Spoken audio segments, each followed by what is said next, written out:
Hello everyone who just has so much soul. I am Border, also known as Borderwise, and welcome to an RPG commentary about Souls-likes, two in particular.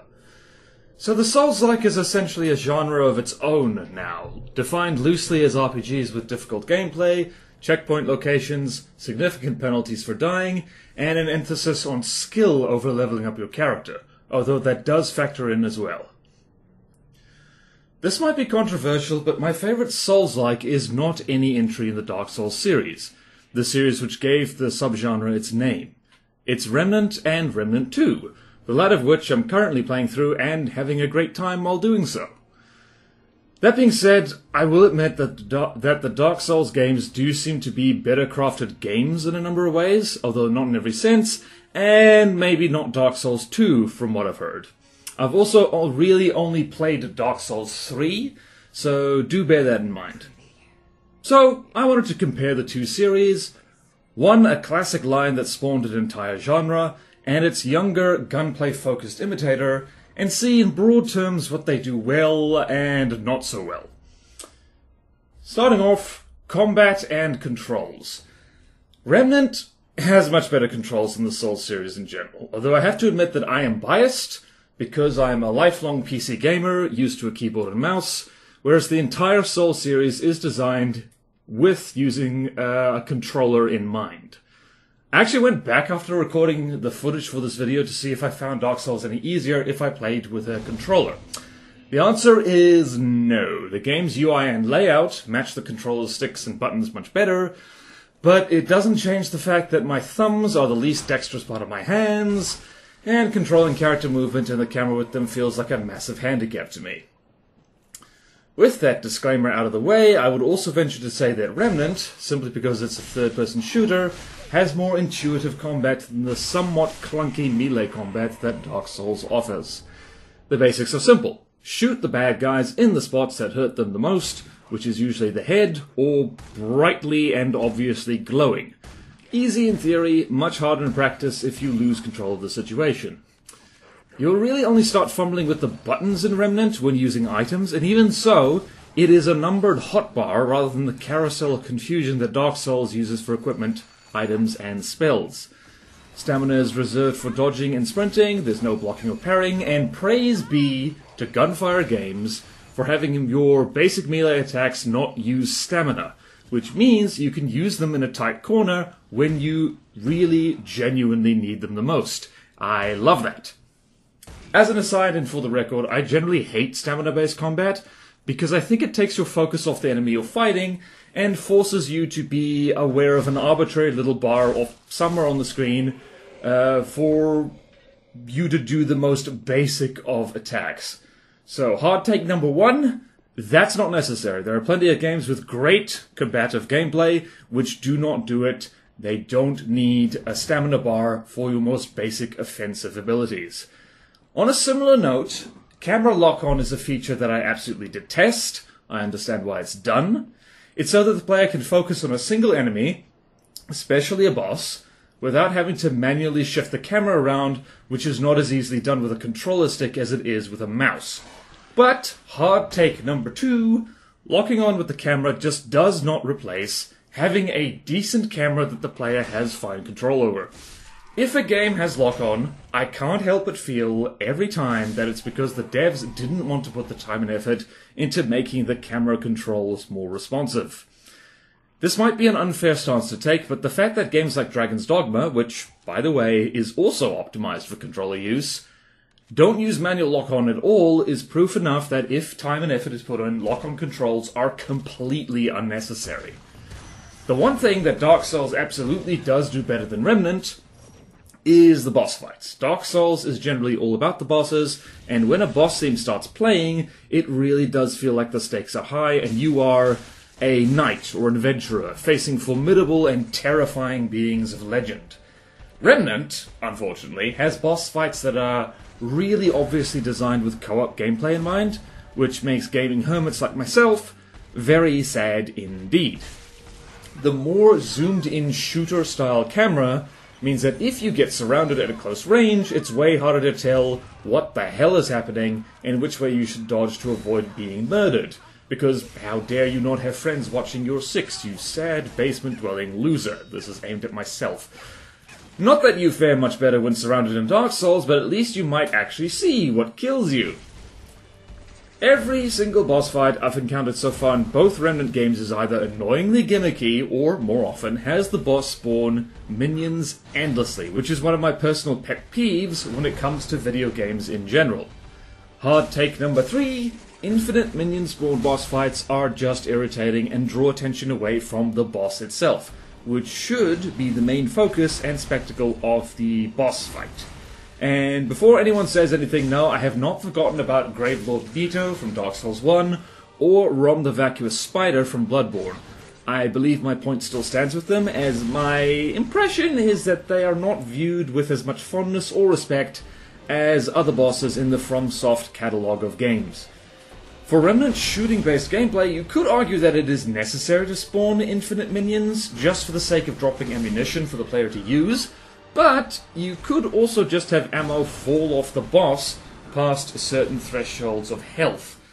Does this make sense realistically? Not at all, but infinitely spawning minions carrying ammo inside them when they don't use gun themselves doesn't make any logical sense either, and would be less irritating.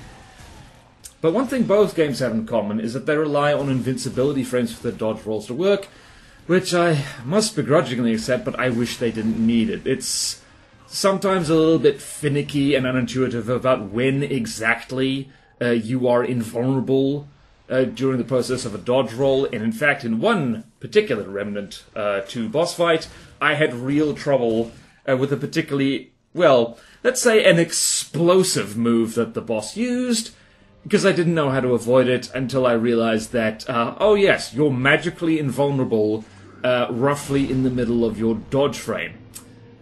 Nice. Well, in short, while Remnant does have more enjoyable gameplay for the most part for me personally, I would say that Dark Souls generally does a boss fight much better. Now, moving on. Narrative and story. This one goes to Remnant again, simply because you can actually understand the plot without going and seeing what VatiVidya has to say about it. The one-sentence summary for both Remnant games, minus spoilers, is extra-dimensional creatures called The Root are ruining everything, keep moving and shooting everything in your way until you win. The one-sentence summary for pretty much all Dark Souls games goes something like, you are a random undead person who for some unspecified reason is chosen to go beat up a lot of very powerful beings to make the world better, or possibly worse, depending on your choices, and the actual detail of what is going on is esoterically hidden in the environment and item descriptions, and you seem to have stopped listening. Oh, bother, look, just go stab some bosses until you run out of bosses to stab. Even the most hardcore of Dark Souls fans would likely acknowledge that the narrative of these games is not their strong point. It is just enough to provide a sense of purpose at the very beginning, and no more than that. The story always takes a back seat to the challenge. And one of the reasons I stopped playing Dark Souls 3 and Elden Ring, and will likely never finish them or really pick up another Dark Souls game with the intention of finishing them, is because the narrative is neither transparent enough nor compelling enough to motivate me to keep pushing on through the difficult gameplay and the oppressive atmosphere. Although I will admit, the atmosphere is beautifully oppressive. Like, it's the kind of thing you can feel is deliberate. They really nailed the sense that you're in a dying, lonely, broken world, and like, it's just you, it's up to you. I can appreciate that, but it was a bit too much for me. It stopped me from wanting to continue. So I guess you could say the game beat me rather than the other way around. I will admit that. Remnant's story is hardly extraordinary, but it's also more transparent and grounded, and far less pretentious. You're saving the world, and the further you go, the more interesting and weird non-standard fantasy, sci-fi type places you get to see. It is much more motivating to keep pushing onward through increasing difficulty, at least for me. That being said, Remnant does straight up copy Dark Souls in trying to world build using item descriptions, which is a weird choice to make. Because item descriptions don't really make any sense as exposition, because how is your character supposed to know the details of random stuff, often stuff they would have never seen before, just by looking at it in their inventory? It would make more sense if NPC dialogue unlocked lore entries for items, but neither game series really does that. It is somewhat baffling to me. Overall, I enjoy Remnant's story more, and controversial take number 4 is that item description should describe the item, and no more than that. Exposition and narrative should be done in other ways, so it's less confusing and pretentious, I'd say. Some people might get mad at me calling Dark Souls narrative pretentious, but I would love to hear why you disagree on that.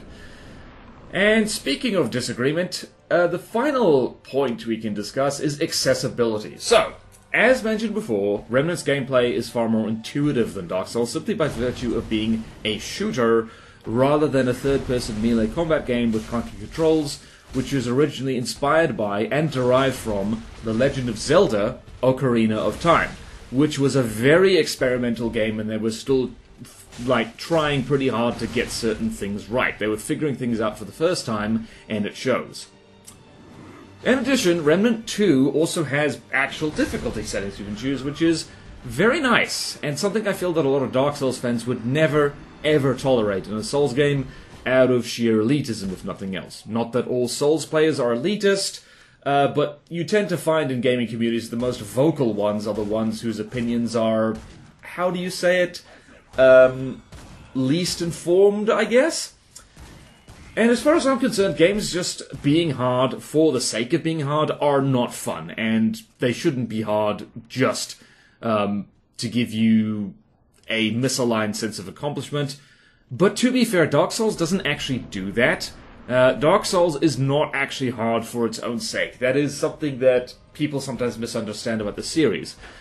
Hidetaka Miyazaki, the original creator of the Dark Souls series, is not a sadist. He doesn't make hard games because he gets his jollies from thinking of people suffering.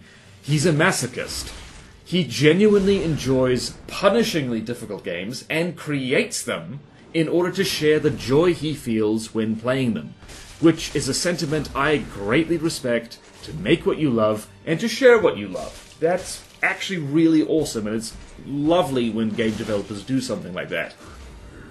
That being said, do bear in mind that Miyazaki and people like him, who like their games really, really hard, who like to, I don't know, be left in almost physical pain by gaming difficulty, they are the weird ones in the grand scheme of things.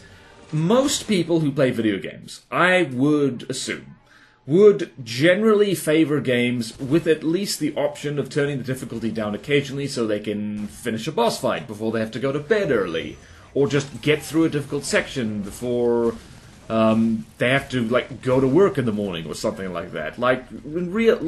IRL, time is limited, and games being hard, there is a limit to how much time and energy you can invest into incredibly difficult games. So, customizable difficulty settings exist for that very reason. Not everyone wants a tremendous challenge in every single game they play.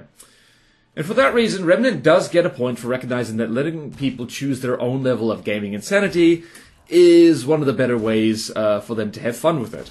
Not that the lowest difficulty is exactly easy with Remnant. I've certainly had some times in Remnant 2 where I'm thinking oh my word, how am I supposed to do this? But I still managed to get through it. Now, conclusion. So, given that I've spent this entire video clearly in favor of Remnant in terms of gameplay, story, and accessibility, which is basically everything really, am I saying that it is an objectively better game? No.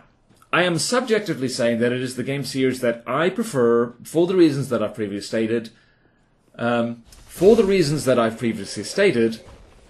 I prefer Remnant's more intuitive combat and controls, but I will admit, it is just shooting and I've got a serious PC gamer bias.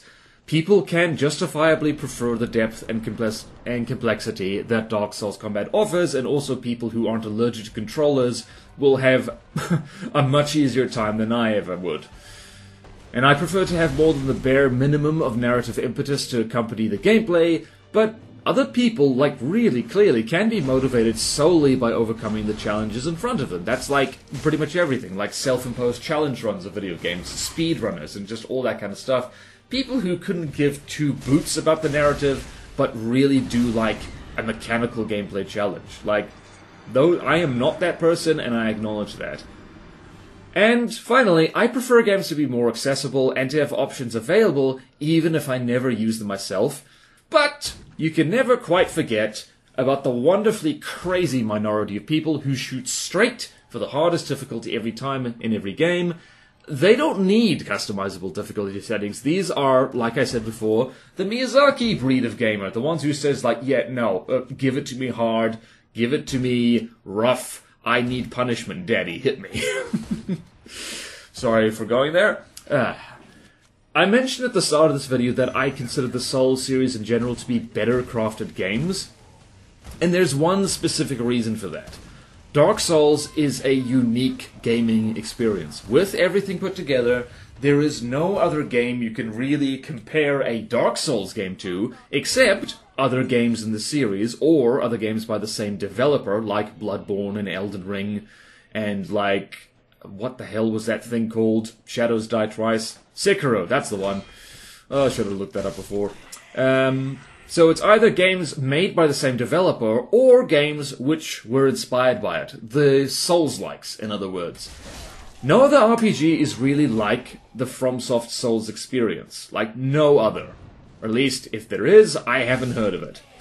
Meanwhile, Remnant, for some reason, reminds me of basically every other third-person shooter I've ever really played. Yes, it has clear and obvious Souls-like elements, but aside from that, the gameplay actually reminds me a lot of Resident Evil 5 for some reason, which I freely admit is not a flattering comparison. And the feeling of playing a game clearly designed for co-op alone constantly reminds me of the times where I played Left 4 Dead and Vermintide, which I also played alone because I just prefer playing games alone. I have some nerve calling Miyazaki the weirdo, actually, because I think I'm just a different brand of weirdo. And the occasional horde rush in Remnant doesn't help that comparison. Like, when you're going through the level, sometimes the game's like, you know what, I'm bored. I'm going to alert all the enemies in the zone to you, and they're coming for you, baby.